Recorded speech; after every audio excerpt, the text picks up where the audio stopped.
খাল হারাচ্ছে তার নিজস্ব স্রোত, জলাশয় হারাচ্ছে জীবনের গান, কংক্রিট আর লোভের দেয়ালে বন্দী প্রকৃতি, অসহায় মানুষের ঘরে ঢুকছে দুর্ভোগের জলোচ্ছ্বাস।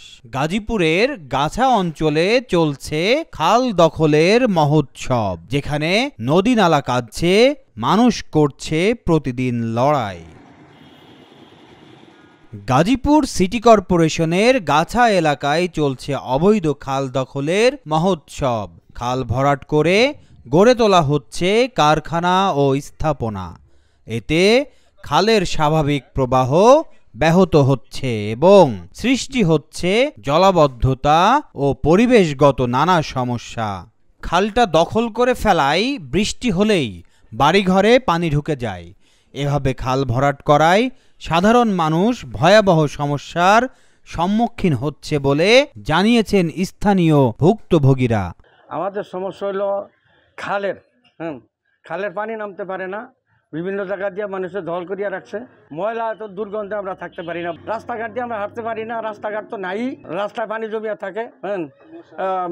মশা মাছি তো যেমন আসুই, এরপরে আপনার ওই পানিতে আমাদের ঘাওটা হয়ে যায়, গিয়ে আমরা ওই যাতায়াত করতে কষ্ট হয়। খালগুলো দখল করে লাগছে, খাল ছোট এসছি পাই গেছে, পানি নামতে পারে না, পানি বড় হয়ে জমায়া বাসা দিতে যায়। খালগুলি যদি অবৈধভাবে যারা দখল করেছে তারা যদি ছাইরা দেয় আর যদি খালগুলি খনন করে দেয় তো বেশভাবে সুন্দর করে পানি টানি নামবো এই এলাকার। আমি Mohammad Mizanur Rahman, manager admin unique washing and dyeing limited. এলাকাবাসী এবং সাংবাদিক ভাইরা যারা আছেন সবাই একই কথা বলেন যে ইউনিক ওয়াশিং খালের উপর বিল্ডিং করছে। আমাদের কোম্পানি এখানে জায়গা গেছেন 1997-98 সালে, 2 সাল মিলিয়ে।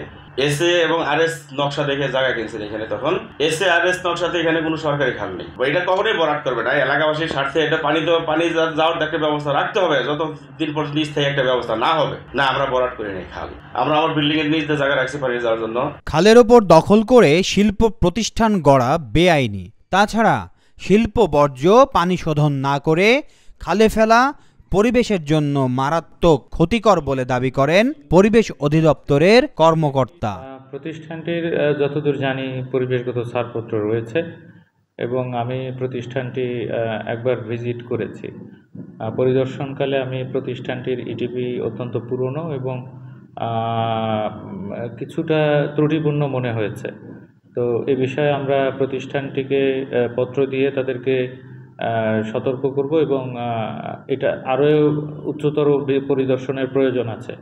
না, অবশ্যই আমরা যে প্রতিষ্ঠান তরল বর্জ্য নিঃসরণ করছে এরকম কোনো প্রতিষ্ঠানের তথ্য যখনই আমরা পাই তখনই কিন্তু আমরা তাদের বিরুদ্ধে ব্যবস্থা নেই। এ ব্যাপারে গাজীপুর সিটি কর্পোরেশনের নির্বাহী কর্মকর্তার বক্তব্য জানতে চাইলে তিনি কোনো মন্তব্য করতে রাজি হননি। তবে গোপন ক্যামেরায় ধরা পড়েছে ভিন্ন চিত্র। চোখের সামনে এসব ঘটলেও তিনি নীরব রয়েছেন। তার নীরবতার কারণ নিয়ে জনমনে উঠেছে নানা প্রশ্ন। কোনো কথা বলতে চাচ্ছি না, আপনি আবেদন করেন। আর অফিসিয়ালি কথা বলার দায়িত্ব হচ্ছে আমার সিইও স্যার এবং সচিব স্যার। এর বাইরে আমি কোনো না। আর আমার কিছু বলতে হলে আমার কর্তৃপক্ষের পারমিশন লাগবে।